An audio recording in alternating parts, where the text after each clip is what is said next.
Okay, so let's start our today's lecture. That is first, now we will discuss today the two most important topics, that is transport of gases, and second one, the lung volumes. Though we have discussed this lung volume in the demo lecture, but this is the more organized.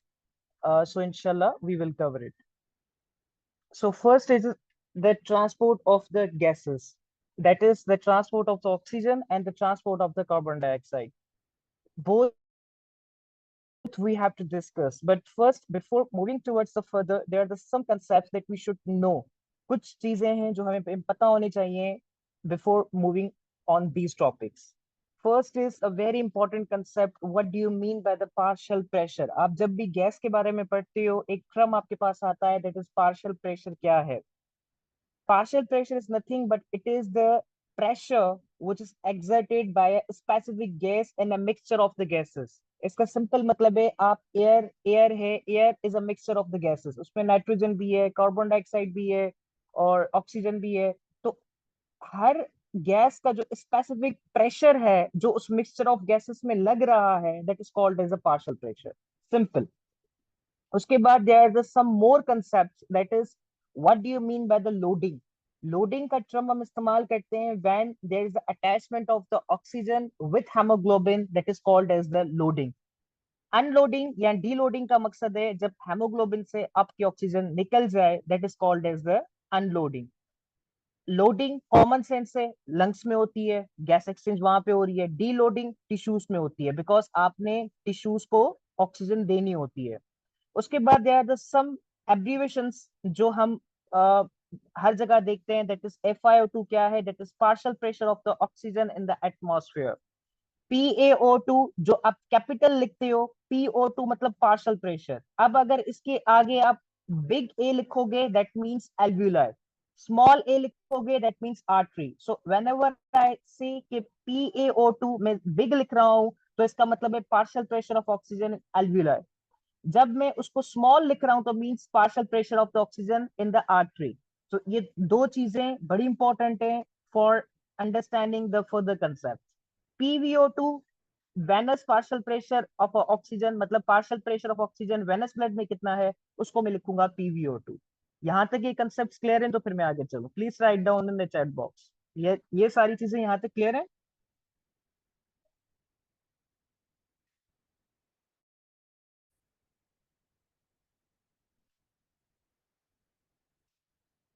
Okay good. Afterwards you have the next concept. अच्छा, इसको discuss करने से पहले यहाँ पे एक और term मैं आपको बता दूं, इसमें ऐड करना मैं भूल गया था।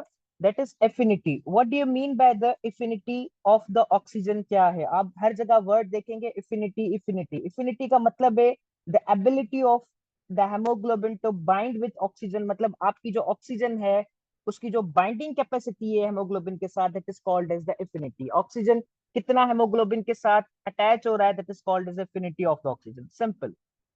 उसके बाद there are the some other terms, that is deoxy haemoglobin, oxy haemoglobin, oxidised haemoglobin and carboxy haemoglobin. ये बहुत इंपॉर्टेंट टर्म्स हैं। ये अगर बेसिक आपको आ गई तो आप क्लिनिकल SpO2 PO2 ये सारी चीजें इंशाल्लाह आज के लेक्चर के बाद आपके लिए आसान हो जाएंगी। डीऑक्सा हेमोग्लोबिन का मतलब है ऑक्सीजन हेमोग्लोबिन के साथ अटैच नहीं है, या इसका दूसरा वर्ड हम यूज करते हैं reduce haemoglobin. Oxy haemoglobin oxygen haemoglobin के साथ अटैच्ड है। ठीक है, ये हेमोग्लोबिन के फॉर्म्स हैं। इस प्रोसेस को आप क्या कहते हो? डीलोडिंग एंड लोडिंग। पर जो ये फॉर्म्स हेमोग्लोबिन के बन रहे हैं उसको कहते हो ऑक्सा हेमोग्लोबिन और डीऑक्सा हेमोग्लोबिन। ऑक्सीडाइज हेमोग्लोबिन का क्या मतलब है? नॉर्मली आपको अभी थोड़ी देर के बाद मैं दिखाऊंगा कि आपके पास जो हेमोग्लोबिन में आयरन होता है वो in the state of Fe+2 होता है, that is called as the ferrous state. अगर ये Fe+2 से हट के Fe+3 बन जाए, तो इसको आप फॉर्म को बोलोगे ऑक्सीडाइज हेमोग्लोबिन। ठीक है। उसके बाद दूसरा है carb oxy haemoglobin. Carb oxy haemoglobin का मतलब है कार्बन मोनोऑक्साइड आपकी जब हेमोग्लोबिन के साथ बाउंडेड हो जाए, that is called as the carboxy haemoglobin. Normally body में कुछ अमाउंट आपका कार्बन मोनोऑक्साइड का बनता है, वो हेमोग्लोबिन के साथ बाइंड होता है, that is called as the carboxy haemoglobin. Carb oxy haemoglobin में फर्क है, कार्ब अमाइनो हेमोग्लोबिन में फर्क है। कार्ब अमाइनो हेमोग्लोबिन का मतलब है कार्बन डाइऑक्साइड हेमोग्लोबिन के साथ जब बाउंड होती है तो उस हेमोग्लोबिन को आप कहते हो carb amino haemoglobin. Carb oxy haemoglobin का मतलब है जब कार्बन मोनोऑक्साइड बाउंड हो रही है तो इसका मतलब है कार्ब ऑक्सा हेमोग्लोबिन है ये क्लियर हो गए टर्म्स? तो फिर मैं आगे एक्चुअल टॉपिक स्टार्ट करूं।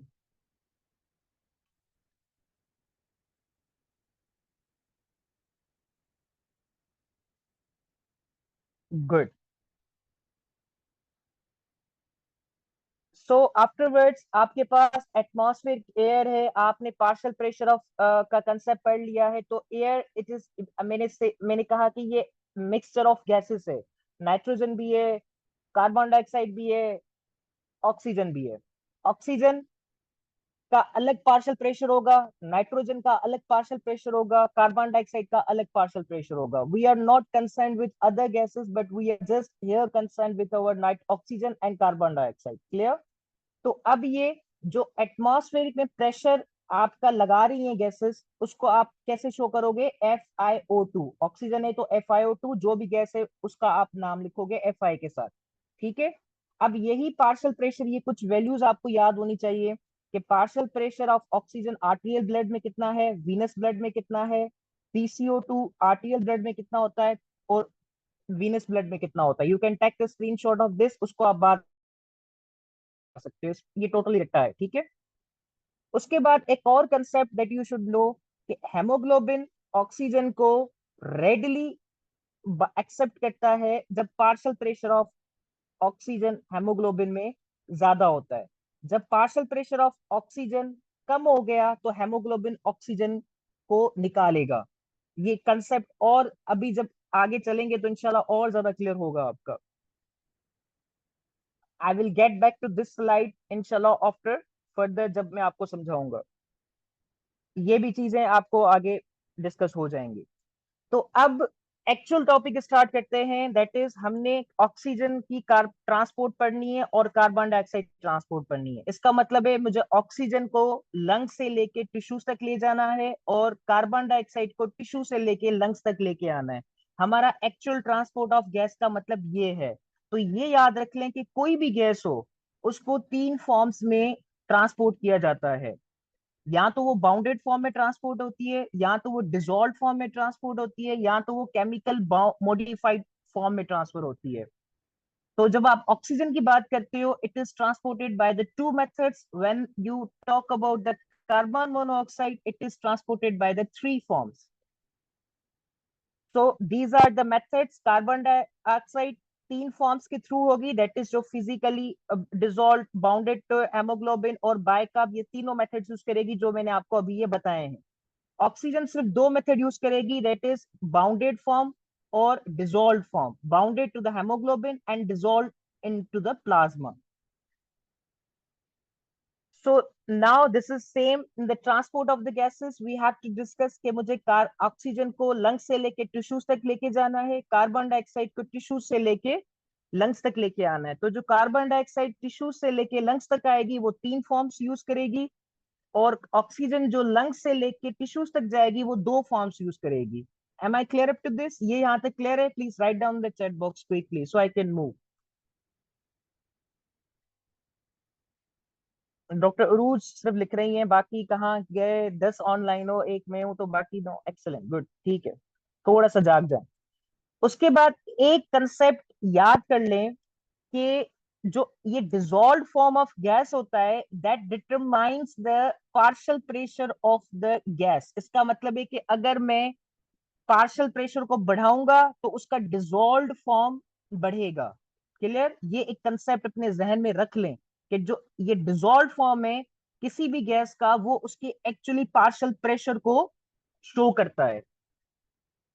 सो अब हम पढ़ेंगे पहले transport of the oxygen, then transport of the carbon dioxide, फिर इन दो कंबाइन करके हम इसके क्लिनिकल एस्पेक्ट पे ले आएंगे। तो ऑक्सीजन की ट्रांसपोर्ट लंग्स से लेके टिश्यूज तक जानी है। मैंने बताया था कि तीन फॉर्म्स में गैस ट्रांसपोर्ट होती है, पर ऑक्सीजन उन तीन फॉर्म्स में सिर्फ दो फॉर्म यूज करती है, that is one is the dissolve form and second is the bounded form. Dissolve form का मतलब है कि ऑक्सीजन डिसॉल्व हो जाएगी प्लाज्मा में और उसके थ्रू ट्रांसपोर्ट होगी towards the tissue. Bounded form का मतलब है कि ऑक्सीजन बाउंड हो जाएगी टुवर्ड्स द हेमोग्लोबिन और उसके थ्रू ट्रांसपोर्ट होगी टुवर्ड्स द टिश्यू। क्लियर?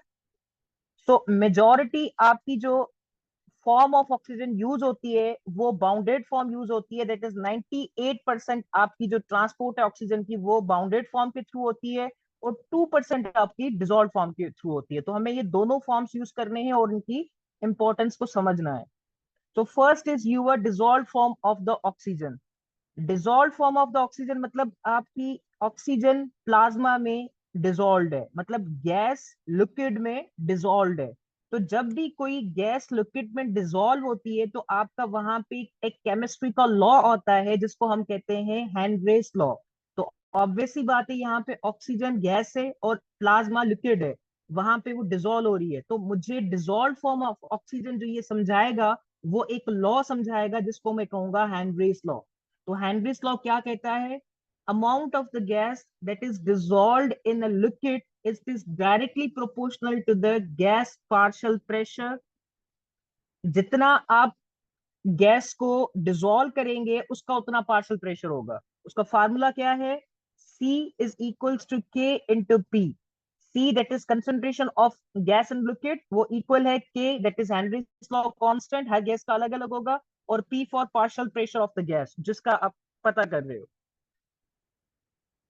इसकी एप्लीकेशन क्या है हमारे पास? हम क्यों इसको पढ़ रहे हैं in the respiratory physio? Because it is applicable to the scuba diving, it is applicable to the medical procedures जो आपके।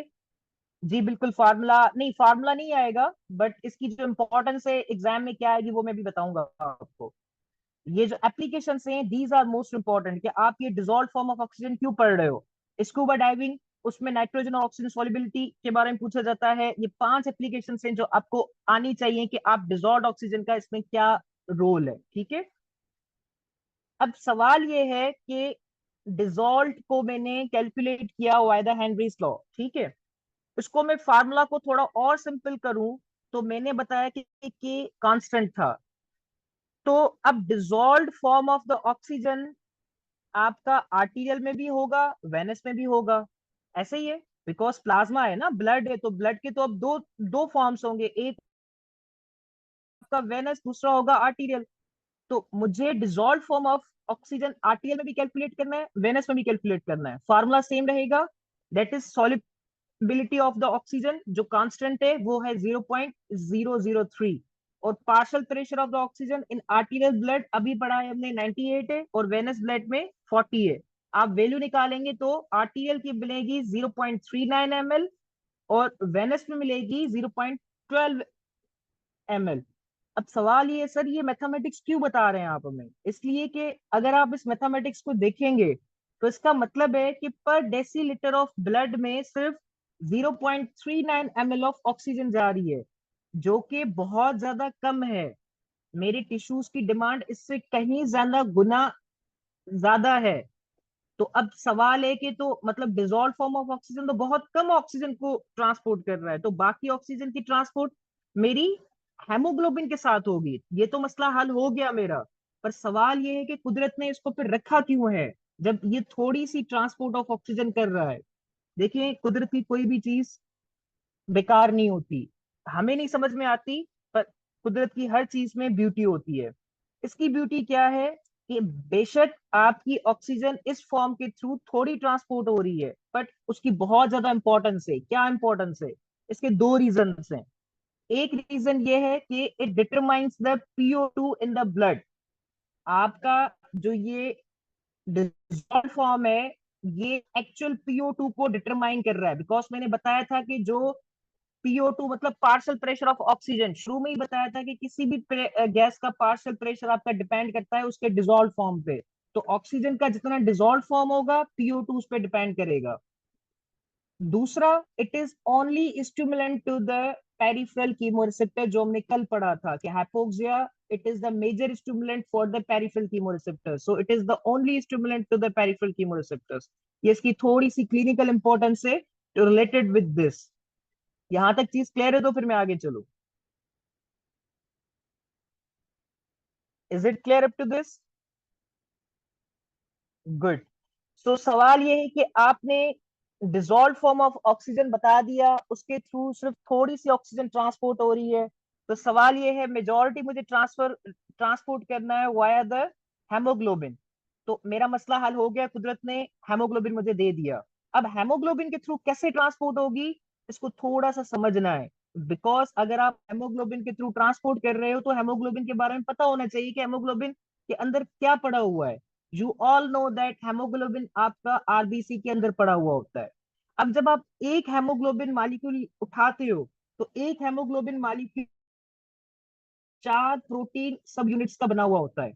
इसका मतलब है कि एक हेमोग्लोबिन मॉलिक्यूल में 4 पॉलीपेप्टाइड चेन्स होती हैं, और उसमें 4 आपके हीम मॉलिक्यूल होते हैं। अगर आप एक हेमोग्लोबिन मॉलिक्यूल को उठाएंगे, उसको तोड़ेंगे, तो हीम एक मॉलिक्यूल होगा, ग्लोबिन दूसरा मॉलिक्यूल होगा।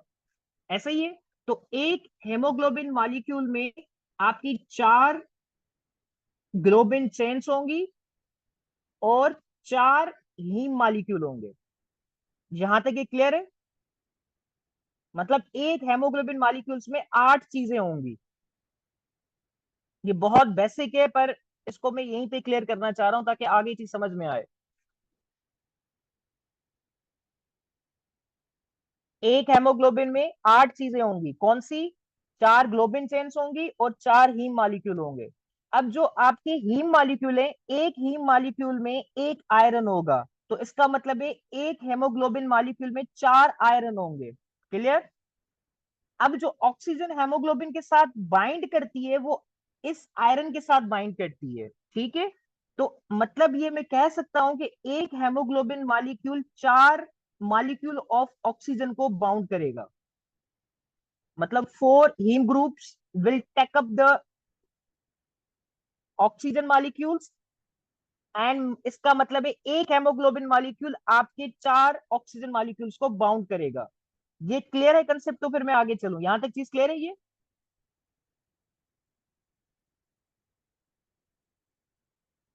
Good, excellent. अब ये जो आयरन आपका एक हेमोग्लोबिन मॉलिक्यूल्स में एक हीम में पड़ा हुआ है, टोटल जो 4 आयरन पड़े हुए हैं, मैंने बताया था ये जिस स्टेट में पड़े हुए होते हैं उस स्टेट का नाम है फेरस आयरन। उसको आप लिखते हो Fe+2। अगर ये आपकी Fe+2 में से Fe+3 की तरफ चला जाए, तो इस आयरन को आप बोलोगे फेरिक आयरन। दोनों में फर्क है, फेरिक आयरन और फेरस आयरन। तो this haemoglobin now will be called as the oxidise haemoglobin, और ये खतरनाक होता है। या इसका दूसरा नाम है मीथ हेमोग्लोबिन। आप लोग मीथ हेमोग्लोबिन में पॉइजनिंग पढ़ते हो, उसमें पढ़ते हो कि जो आयरन है वो Fe+2 में से कन्वर्ट हो जाता है इनटू Fe+3। सो ये एक्चुअल ये स्टेट होती है। So this is about haem molecule. अब आ जाए ग्लोबिन। मैंने बताया था कि 4 ग्लोबिन चेन्स होंगी। अब वो जो 4 ग्लोबिन चेन्स होती हैं, उसमें से उसके टाइप्स हैं फीटल हेमोग्लोबिन, हेमोग्लोबिन ए, हेमोग्लोबिन A2। ये जो आपकी डिफरेंशिएशन ऑफ हेमोग्लोबिन मॉलिक्यूल्स बन रही है, टाइप्स बन रहे हैं, वो on the basis of these globin chains में बन रहे हैं। अल्फा चेन सब सेम होगी, मतलब 2 अल्फा चेन तो सब में कॉमन होंगी। ठीक है? अब इसके साथ अगर 2 बीटा चेन लगाते हैं, तो वो अलग मॉलिक्यूल बन जाता है। अगर गामा चेन लगाते हैं तो वो अलग मॉलिक्यूल बन जाता है। अगर 2 बीटा चेन लगाते हैं तो ये अडल्ट हेमोग्लोबिन बन गया। अगर 2 गामा चेन लगाते हैं तो ये फीटल हेमोग्लोबिन बन गया। Is it clear? यहां तक ये चीज क्लियर है? गुड। तो ये कुछ बेसिक्स अगर आपको पता है, उसके बाद कुछ और बेसिक्स पे हम चलेंगे। They are the 3 terms that you should have the very much clear concept in your mind. What do you mean by the oxygen delivery? What do you mean by the oxygen content? And what do you mean by the oxygen capacity? Oxygen delivery नाम से ही जाहिर है, इसका मतलब है कि oxygen lungs से पेरिफेरल टिश्यूज की तरफ जा रही है, कितने रेट पे? मतलब the rate at which the oxygen is getting transferred from lungs towards the peripheral circulation, that is called as oxygen delivery. नाम से ही जाहिर है, कोई रटा लगाने की जरूरत नहीं है। So what will be the formula for that? The formula will be cardiac output into arterial oxygen content. Cardiac output, you all know that arterial oxygen content. अब यहाँ पे ये कंसेप्ट निकल रहा है। तो आर्टीरियल ऑक्सीजन कंटेंट का क्या मतलब है? ऑक्सीजन कंटेंट का मतलब है आपके पास जो ब्लड में ऑक्सीजन कितनी मौजूद है, मतलब हेमोग्लोबिन के साथ कितनी मौजूद है और डिजोल्व फॉर्म के साथ कितनी मौजूद है, इसको कंबाइन करके आप बोलोगे ऑक्सीजन कंटेंट। सिंपल, फॉर्मूलेशन याद ना करें, जस्ट कंसेप्ट याद करें। ठीक है, तो first concept was oxygen delivery, उसका फार्मूला आना चाहिए, that is cardiac output into oxygen content. अब यहां से दूसरा कंसेप्ट निकला, ऑक्सीजन कंटेंट क्या है? ऑक्सीजन कंटेंट का मतलब है कि आपके पास जो बाउंडेड फॉर्म और जो डिजोल्व फॉर्म ऑक्सीजन का है, उन दोनों को मिला के आप कह रहे हो ऑक्सीजन कंटेंट। क्लियर? यहां तक ये चीज क्लियर है? तो we can move to the third concept, that is the oxygen binding capacity. Oxygen binding capacity का मतलब है कि आपकी हेमोग्लोबिन जो है वो maximum amount of the oxygen 1 gram of haemoglobin के साथ कितनी बाइंड हो सकती है, that is called as the oxygen binding capacity of the haemoglobin. अब इसको मैथमेटिकली कैलकुलेट करना है, डिटेल में जाने की जरूरत नहीं है, जस्ट कंसेप्ट याद रखें। एक haemoglobin molecule 4 haemoglobin molecules of oxygen carry कर सकता है, मैं बता चुका हूं। अब क्योंकि आपके पास एक आरबीसी सेल्स में मिलियन हेमोग्लोबिन प्रोटीन्स होती हैं, तो इसका मतलब है each RBC will contain over billions of the oxygen molecule. तो साइंटिस्ट ने फिर क्या किया, 1 ग्राम ऑफ हेमोग्लोबिन निकाला, उसको कैलकुलेट किया, तो पता चला कि 1 ग्राम ऑफ हेमोग्लोबिन आपका 1.34 ml ऑफ ऑक्सीजन कैरी कर सकता है। तो हमारे पास अगर आप 15 हेमोग्लोबिन एक एवरेज लेते हो पर 100 ml आप ब्लड लेते हो, उसमें 15 हेमोग्लोबिन होता है जो आप नॉर्मली पढ़ते हो, सीबीसी में देखते हो, तो अगर आप उसको मल्टीप्लाई करोगे तो it will be round about 20 ml oxygen पर 100 ml आपकी बनेगी। तो ये कुछ मैथमेटिक्स आपको याद करनी है कि 1 gram of the haemoglobin will contain 1.34, and उसको जब आप ऑल ओवर मल्टीप्लाई करोगे टूवर्ड्स द 15 से, तो it will be around 20.1 ml of the oxygen. जी जी बिल्कुल, मैं रिपीट करता हूं, आई एम सेइंग कि आपको पहला कंसेप्ट मैंने बताया कि एक हेमोग्लोबिन मॉलिक्यूल 4 ऑक्सीजन के मॉलिक्यूल्स को के साथ बाइंड कर सकता है। अब मेरे पास एक आरबीसी सेल में पता नहीं कितने हेमोग्लोबिन मॉलिक्यूल्स हैं, मिलियंस हैं, तो वो millions haemoglobin molecules million oxygen molecules को कैरी आउट करेंगे। ठीक है, मेरे पास इतना टाइम तो नहीं है कि मैं बैठ के एक एक मॉलिक्यूल को कैलकुलेट करूंगा। फिर साइंटिस्ट ने क्या किया, 100 ml ब्लड निकाला, उस 100 ml ब्लड में आप जो नॉर्मली करते हो कि भाई कितना हेमोग्लोबिन होता है, उसमें 15 ग्राम हेमोग्लोबिन होता है। तो उन्होंने क्या किया, मैथमेटिक्स कैलकुलेशन करके उनको पता चला कि यार 1 gram of haemoglobin 1.34 ml of oxygen को कैरी कर सकता है। इसकी बड़ी कैलकुलेशन है पर वो आपके काम की नहीं है, उसको छोड़ दें। जस्ट ये याद रखिए कि 1 gram of the haemoglobin will be able to carry 1.34 ml of the oxygen.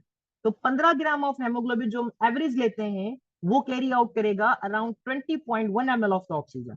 Is it clear now? तो कोई आपसे पूछे कि ऑक्सीजन बाइंडिंग कैपेसिटी क्या है, आप फौरन बताओगे sir for the 1 gram it will be around 1.34 ml। तो अगर आप एवरेज 15 ग्राम लेंगे तो उसकी इतनी बनेगी।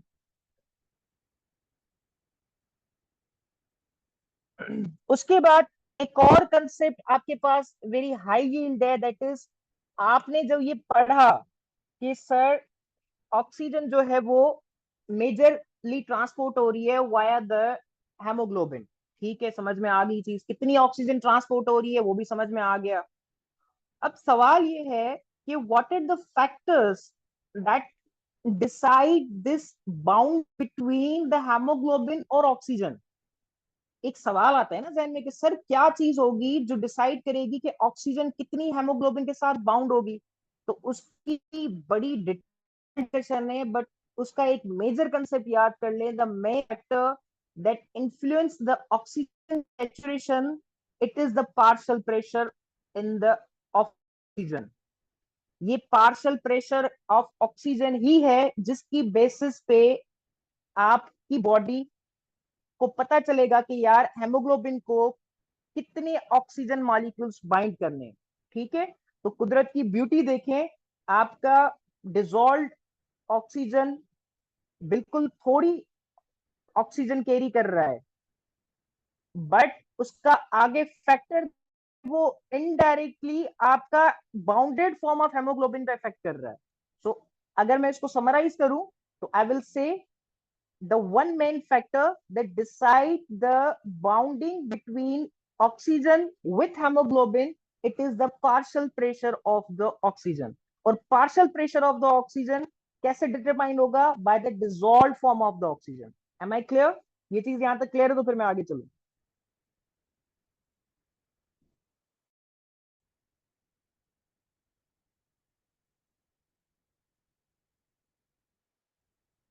गुड. ये बुक्स में बहुत कॉम्प्लेक्स कंसेप्ट लिखा हुआ है, मुझसे जितना हो सकता था मैंने इसको किया है इजी. उसके बाद आपके पास इससे रिलेटेड कंसेप्ट आता है, that is oxygen dissociation curve. मैंने आपको पहले ही बताया कि मेजर डिटरमिनेंट, अच्छा ये चीज एक समझिएगा कि आपके पास अब ऑक्सीजन जो है वो दो फॉर्म्स में आ गई. आपको पता चल गया कि एक वो जो डिजोल्व फॉर्म ऑफ ऑक्सीजन है, एक वो जो हेमोग्लोबिन के साथ बाउंडेड है. जो डिजोल्व फॉर्म ऑफ ऑक्सीजन है वो आपको बताएगी पार्शियल प्रेशर ऑफ ऑक्सीजन कितना है, दैट इज PO2. मतलब PO2 डिपेंड करेगा डिजोल्व फॉर्म पे. जो बाउंडेड फॉर्म है वो बताएगी SPO2, मतलब सेचुरेशन कितनी है. ठीक है. तो saturation will be dependent on the haemoglobin binding with oxygen, while PO2 will be dependent on the dissolve form of the oxygen. ये क्लिनिकल एस्पेक्ट इसके साथ रिलेटेड है, जो आप एबीजीज में पढ़ते हो, PO2 कितना है और SPO2 कितना है. क्लियर? तो अब इसके साथ रिलेटेड एक कर्व आपने हमेशा एमबीबीएस लाइफ से पढ़ी होगी, that is oxygen dissociation curve. ये है क्या, इसकी इंपॉर्टेंस क्या है? देखिए मैंने पहले बताया कि मेजर डिटर्मिनेंट आपका SPO2. इसका मतलब है कि major determinant for the binding between haemoglobin with oxygen, it is PO2. Clear?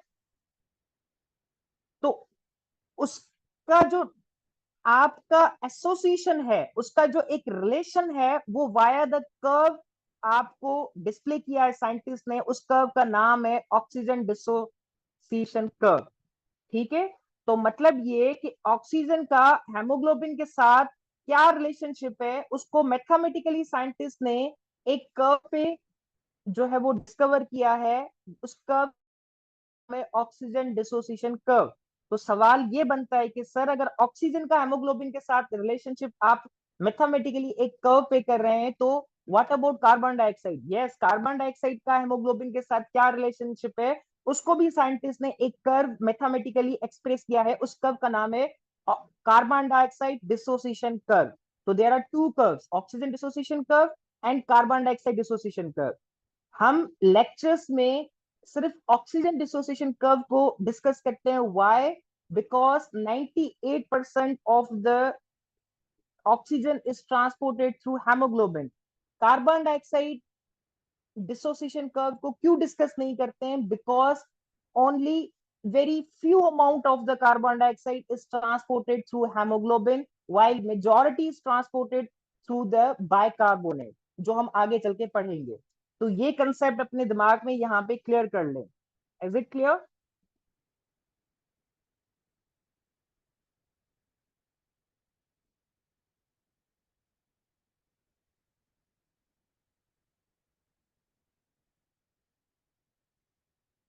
Good.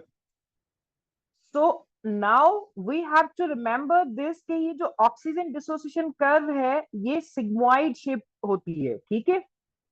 अब ये राइट की तरफ भी शिफ्ट हो सकती है, लेफ्ट की तरफ भी शिफ्ट हो सकती है. इसका क्या मतलब है, ये मैं अब थोड़ा सा इसको समझें कि राइट की तरफ का क्या मतलब होगा कर्व का, और लेफ्ट की तरफ का क्या मतलब होगा. ये बड़ा इंपॉर्टेंट है. Those who are going for the MRK primary exam, इस कंसेप्ट में से 3 से 4 सवाल लाजमी आने हैं. तो एक्चुअली इसकी सिग्निफिकेंस क्या है कर्व की? It explains the haemoglobin affinity of the oxygen. Oxygen का हेमोग्लोबिन के साथ क्या रिलेशनशिप है, कितनी एफिनिटी है, इसकी इंपॉर्टेंस हमें बताती है ये कर्व. अगर ये कर्व आपकी लेफ्ट की तरफ शिफ्ट होती है, इसका मतलब है oxygen has been accepted by the haemoglobin. If the curve is shifted towards the right, इसका मतलब है oxygen is being dissociated from the hemoglobin. Clear?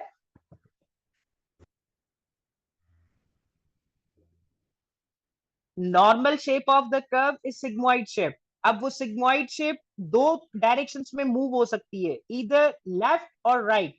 अगर लेफ्ट की तरफ मूव हो रही है तो इसका मतलब है कि आपकी ऑक्सीजन हेमोग्लोबिन के साथ बाउंडेड है, मतलब oxygen has been now bounded with hemoglobin. If it is getting shifted towards the right, it means the hemoglobin से ऑक्सीजन आपकी निकल रही है।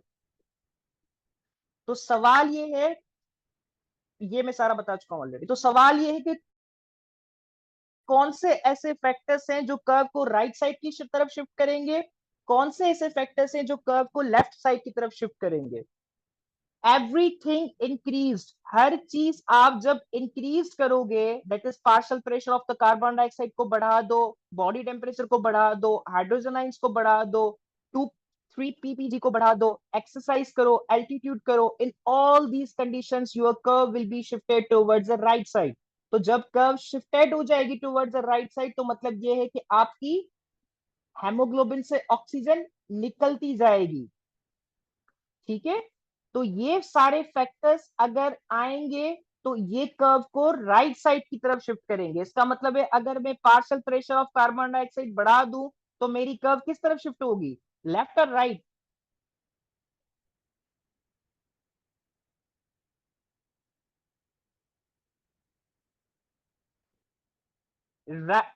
राइट की तरफ शिफ्ट होगी ना डॉक्टर अरूज, राइट की तरफ शिफ्ट होगी। तो राइट की तरफ शिफ्ट होगी तो उसका क्या मतलब है कि मतलब मेरे हेमोग्लोबिन से ऑक्सीजन बाहर निकल रही है।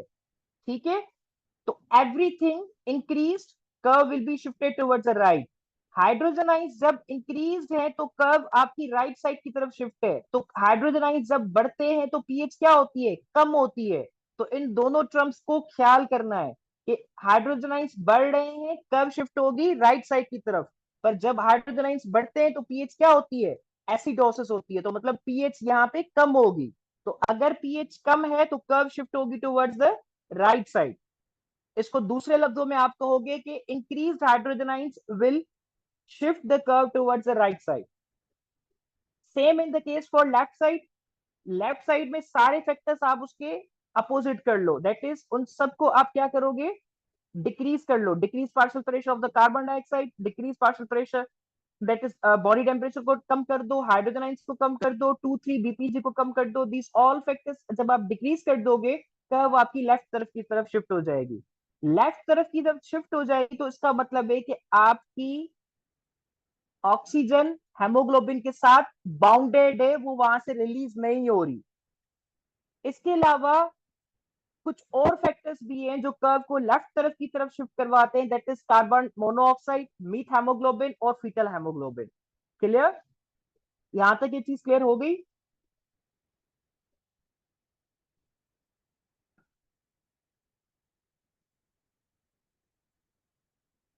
मुझे पता है थोड़ा सा ये रफ टॉपिक है, बट जितना इसको इजी हो सकता था मैंने किया है। अगर इन दोनों को मैं टेबल फॉर्म में लाऊं तो लेफ्ट तरफ left word shift and right word shift, ये सारी चीजें मैं आपको बता चुका हूं। अब राइट तरफ ये राइट वर्ड शिफ्ट, तो राइट वर्ड शिफ्ट कहां पे होगी, दैट इज टिश्यू की लेवल पे। वाई, बिकॉज सर आपने बताया कि कर्व शिफ्ट हो रही है towards right side. Right side का मतलब है कि हेमोग्लोबिन से ऑक्सीजन बाहर निकलेगी। तो हेमोग्लोबिन से ऑक्सीजन बाहर तब निकलती है जब टिश्यूज में आती है। तो मतलब राइट वर्ड शिफ्ट कहां पे होगी, टिश्यूज के लेवल पे होगी। जबकि लेफ्ट वर्ड शिफ्ट कहां पे होगी, लंग्स में होगी। सर ये कैसे, आपने बताया था कि सर लेफ्ट वर्ड का मतलब है ऑक्सीजन हेमोग्लोबिन के साथ टाइटली बाउंडेड होगी और मतलब रिलीज नहीं होगी, टाइटली बाउंडेड होगी तो वो होगी लंग्स में। तो लंग्स में लेफ्ट वर्ड शिफ्ट होगी। क्लियर,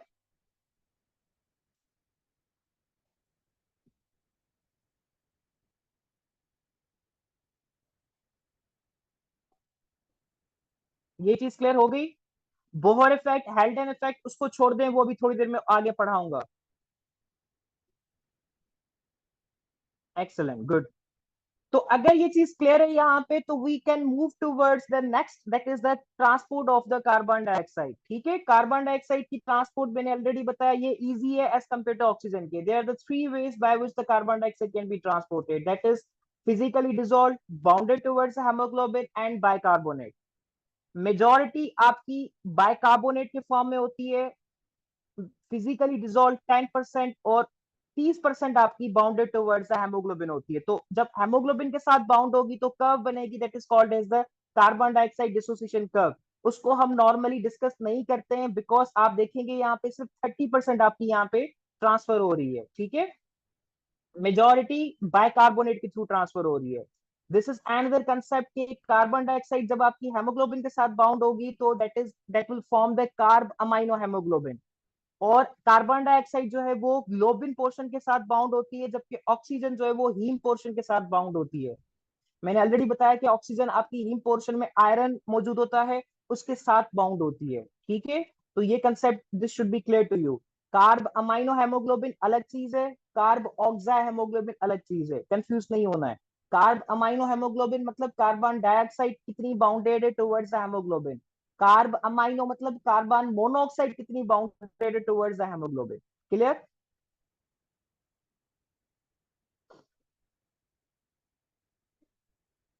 यहाँ तक चीज क्लियर है तो फिर मैं आगे, okay good. So now we will discuss the major form, that is के कार्बन डाइऑक्साइड बाइकार्बोनेट के फॉर्म में कैसे ट्रांसफर हो रही है। अब ऑब्वियस ही बात है, मुझे कार्बन डाइऑक्साइड को कहाँ से ट्रांसफर करना है, from the tissues towards the lungs, ठीक है। तो मेजोरिटी होती है by the bicarbonate.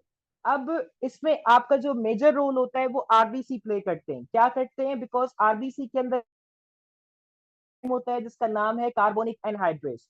Carbonic anhydrase क्या करता है, कार्बन डाइऑक्साइड को वाटर के साथ मिलाता है और बाय H2CO3 बनाता है। H2CO3 फॉरन आपका कन्वर्ट हो जाता है into HCO3 and hydrogen ions में, ठीक है। CO2 आपका डिफ्यूज कर जाता है आरबीसी से बाहर निकल के आपका आ जाता है और रिएक्ट करता है विद वाटर के साथ to generate the HCO3 and hydrogen ions. ये चीज क्लियर हो गई? आपके टिश्यूज में कार्बन डाइऑक्साइड पड़ी हुई है, वो डिफ्यूज होके आपकी आरबीसी के अंदर आएगी। आरबीसी के अंदर आके एक एंजाइम पड़ा हुआ है जिसका नाम है कार्बोनिक एनहाइड्रेस। वो क्या करेगा, कार्बन डाइऑक्साइड को हाइड्रोजन आयन के साथ मिलाएगा और HCO3 और हाइड्रोजन आयंस बनाएगा, ठीक है। तो जब आपके HCO3 और हाइड्रोजन आयंस बन गए तो ये जो HCO3 है ये अब आपका इसको प्लाज्मा में जाना है, बिकॉज ये बन गया है अंदर आरबीसी में। अब इसको बाहर निकल के जाना है टूवर्ड्स द प्लाज्मा ताकि ये लंग्स की तरफ जा सके। तो HCO3 के ऊपर जो चार्ज होती है वो होती है निगेटिव, -1। तो ऑब्वियस ही बात है, अगर आप ये सारा का सारा निकाल दोगे तो सेल की पोलरिटी डिस्टर्ब हो जाती है। तो फिर होता क्या है कि एक HCO3 आयन आपका निकलता है और उसके बदले एक क्लोराइड आयन आपका अंदर आता है। And this movement of chloride ions into the RBC it is called as the chloride shift. तो क्लोराइड शिफ्ट आपका कहां पे होता है? टिश्यूज के लेवल पे होता है। सर ये तो हो गया HCO3। What about hydrogen ions? जो हाइड्रोजन आइंस बने हैं, हाइड्रोजन आइंस मैंने पहले ही बताया था, they are acidic in nature. Hydrogen ions से पीएच को कम करते हैं, पर कुदरत ने हमारे पास एक हेमोग्लोबिन जो मॉलिक्यूल रखा है दैट इज एक्सीलेंट बफर। कैसे काम करता है रेनल के चैप्टर में पढ़ेंगे, बट फॉर नाउ आपको सिर्फ ये पता होना चाहिए कि जो हाइड्रोजन आइंस बने हैं ये मेरे सेल को डैमेज कर सकते हैं। Why? Because they are acidic in nature. तो कुदरत ने हेमोग्लोबिन को रखा है जो उनको फौरन उठा लेते हैं वहां से। That action is called as the buffer action. That's why we say hemoglobin is an excellent buffer. Clear?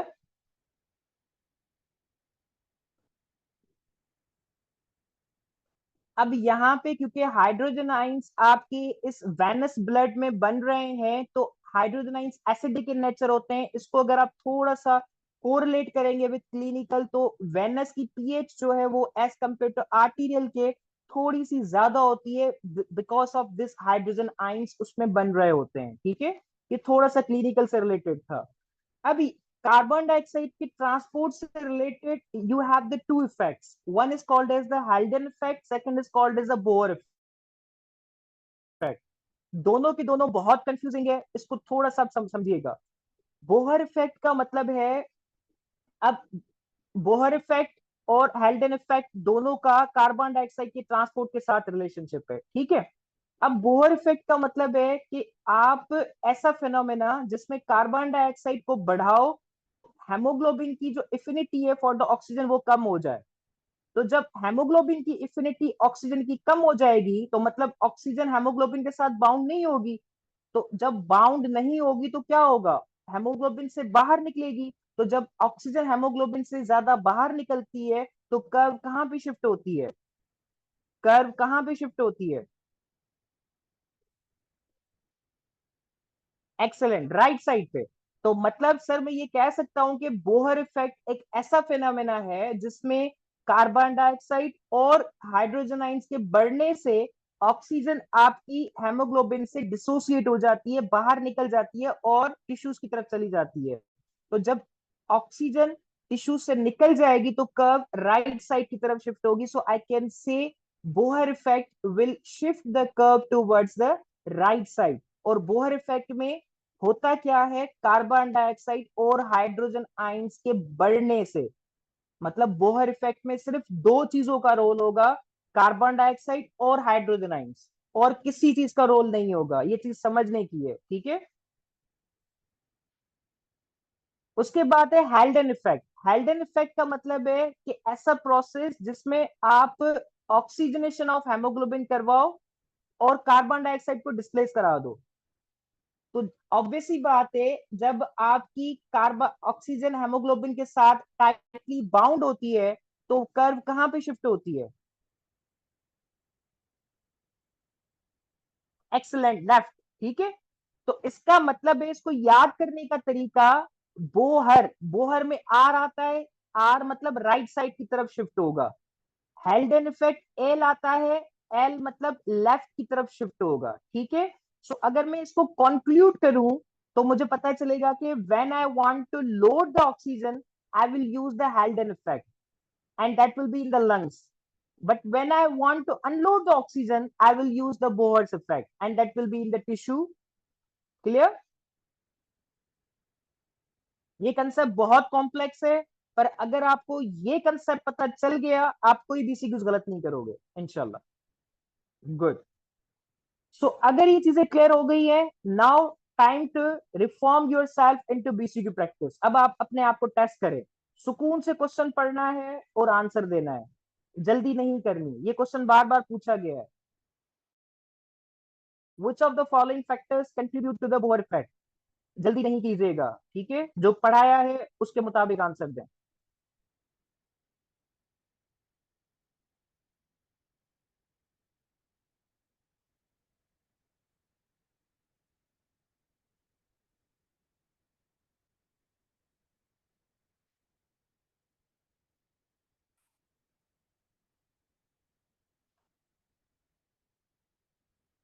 Please read the statement carefully. मैंने बताया था बोर इफेक्ट में सिर्फ दो चीजों का रोल होता है, दो चीजों के अलावा किसी चीज का रोल नहीं होता। इससे ज्यादा मैं हिंट नहीं दूंगा।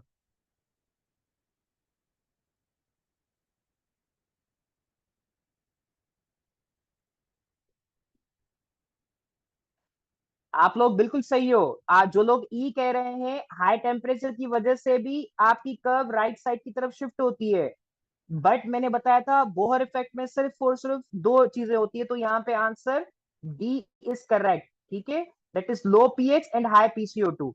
हाइड्रोजन आयंस की कंसंट्रेशन बढ़ने से और कार्बन डाइऑक्साइड की कंसंट्रेशन बढ़ने से जो इफेक्ट होगा that will be called as a Bohr's effect. अब जब हाइड्रोजन आयंस बढ़ेंगे तो पीएच क्या होगी, कम होगी, ठीक है। तो be careful in the exam. Okay, this one. Carbon dioxide is transported into the blood in this dissolved form. Which of the following best describe the quantitative relationship of these three mechanisms for transporting the carbon dioxide in venous blood under normal condition?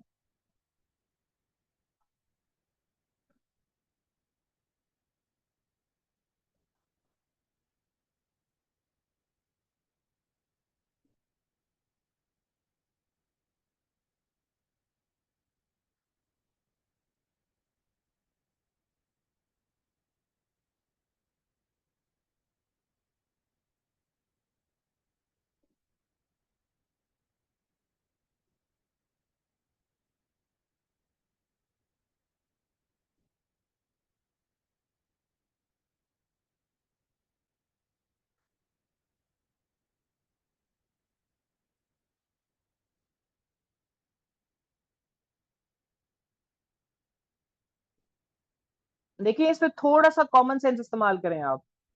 Major form carbon dioxide का कहां से होता है? Bicarbonate. अब options में देखें, bicarbonate का major form सिर्फ ए में और सी में आ रहा है, ठीक है।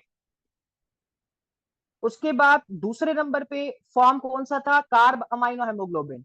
तो ए और सी में से मेजर कार्ब अमाइनो किस में आ रहा है? ए में आ रहा है।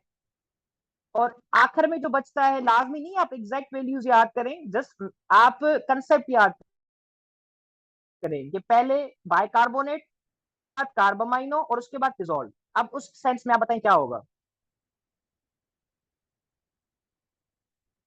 इजी हो गया, ठीक है। लाजमी नहीं है कि परसेंटेज याद करें, जस्ट मैकेनिज्म याद करें, आपका बीसी खुद ही सॉल्व हो जाएगा। ओके दिस वन, ये तो आसान है।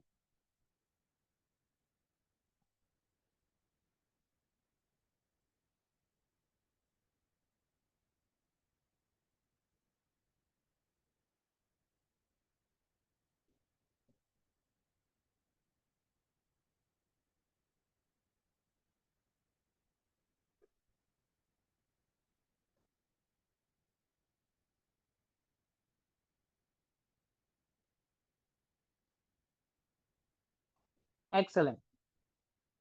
तो यहां तक अगर सारी चीजें क्लियर हैं तो फिर हम आपके सारे इस बेसिक्स को, अब ये थोड़ा सा आपसे आपके एग्जाम से हटके है कि now we will move towards, अब सारे बेसिक्स को हम क्लिनिकल से कोरिलेट करेंगे, ठीक है।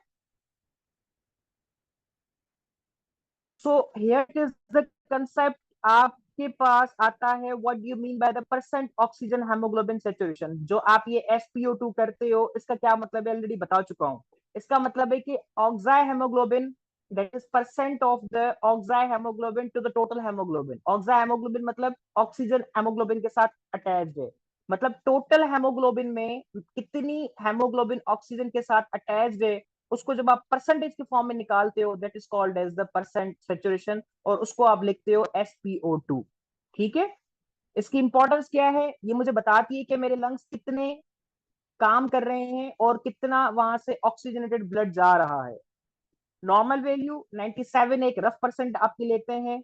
How to measure? It is commonly measured by the pulse oximeter, or more accurately it is measured by the ABG symbol, SpO2 या SaO2 आप लिखते हो, ठीक है। You all know that. अब सवाल ये है कि आपने जो पल्स ऑक्सीमीटर लगाया है, वो कैसे उसको डिटेक्ट करता है?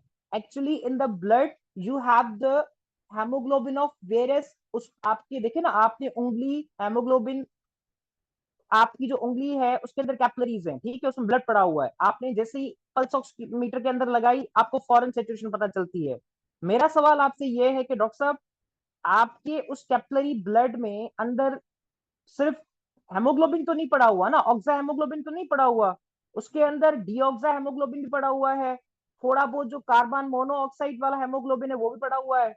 कार्ब अमाइनो हेमोग्लोबिन पड़ा हुआ है। तो इसका मतलब है आपको सिर्फ वो पल्स ऑक्सीमीटर SpO2 क्यों बता रहा है?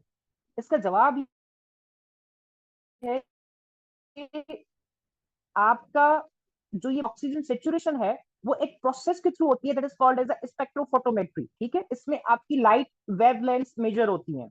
अब हमारे पास जो पल्स ऑक्सीमीटर्स होते हैं वो इस तरह के डिजाइन किए हुए होते हैं कि that can only detect deoxy haemoglobin and oxy haemoglobin, ठीक है। उनको आप कोरिलेट करके वो हमें सेचुरेशन बताते हैं। बट कुछ ऐसे भी पल्स ऑक्सीमीटर होते हैं जिसको हम कहते हैं को ऑक्सीमीटर, और वो जो को ऑक्सीमीटर है वो आपको कार्बोक्सा हेमोग्लोबिन की लेवल भी बताते हैं, जो बेसिकली आपकी कार्बोक्सा हेमोग्लोबिन, हम मीथ हेमोग्लोबिनीमिया, इसमें जो यूज, जो कार्बन मोनोऑक्साइड पॉइजनिंग है उसमें आपका ये को ऑक्सीमीटर यूज होता है। वो क्या करते हैं, आप जैसे ही लगाते हैं आपको पता चल जाता है कि कार्ब ऑक्सा हेमोग्लोबिन की लेवल कितनी है। तो ये इस तरह के कुछ पल्स ऑक्सीमीटर्स हैं जो बाहर एडवांस कंट्रीज में यूज होते हैं, हमारे पास नहीं होते हैं। तो कहने का मकसद ये, हमारे पास जो पल्स ऑक्सीमीटर है वो they are design to only detect the carb oxy haemoglobin and deoxy haemoglobin, simple, ठीक है। ये आपके एग्जाम से रिलेटेड नहीं है, but this is just for your clinical purpose. उसके बाद the second one clinical is कि नॉर्मली आपका फेरासाइन होता है, but when it is converted to the फेरिकाइन, that is that type of the haemoglobin called as a meth haemoglobin, जो already बता चुका हूँ। ठीक है। अब सवाल ये है कि क्या चीजें ऐसी होती है तो इसको FeO2 दैट इज फेरासाइन को फेरिक में कन्वर्ट करती हैं। That is caused by the various chemicals, drugs। उसमें जो मोस्ट कॉमन ड्रग है that is nitrites and sulphonamides and actinolite.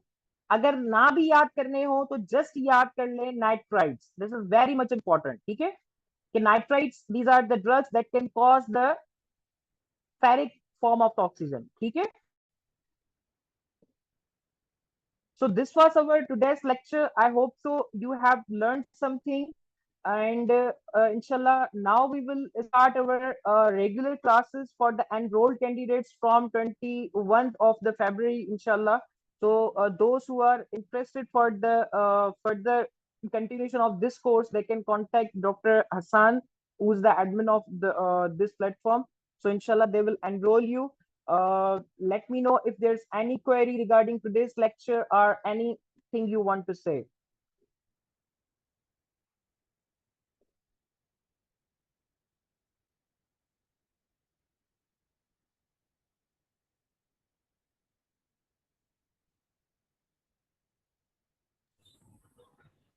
कुछ टॉपिक्स आपके अब लंग्स इसके रेस्पिरेटरी के रहेंगे, जैसे वीक्यू रेशो हो गया, मैकेनिक्स ऑफ ब्रीदिंग हो गई, प्रेशर्स हो गए। तो इंशाल्लाह इसको हम फिर अब जो एक रेगुलर आपका लेक्चर्स होगा तो उसमें इंशाल्लाह आपको कवर कवर करवा के फिर देन हम बीसी की प्रैक्टिस करेंगे। यही मेथड होगा हमारा through out the sessions of the physio and towards anatomy. Her lecture को आपका क्लिनिकल के साथ कोरिलेट किया जाएगा एंड उसको कोरिलेट किया जाएगा with your exam.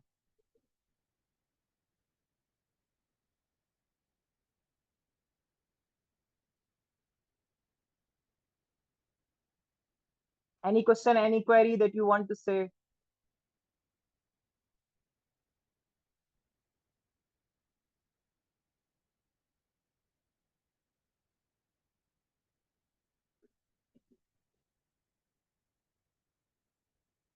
Have you learn something? कुछ चीजें समझ में आई या नहीं आई?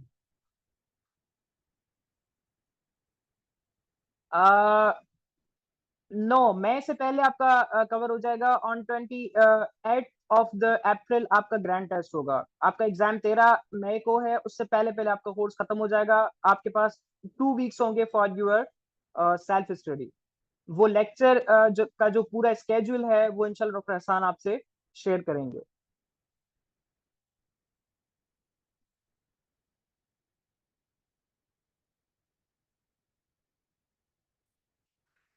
Okay, so let's end our lecture here. So इंशाल्लाह फिर मिलते हैं आपके साथ in the regular classes on the 21 of the Feb. Okay जी, दुआ में याद रखिएगा। So we will end our session here.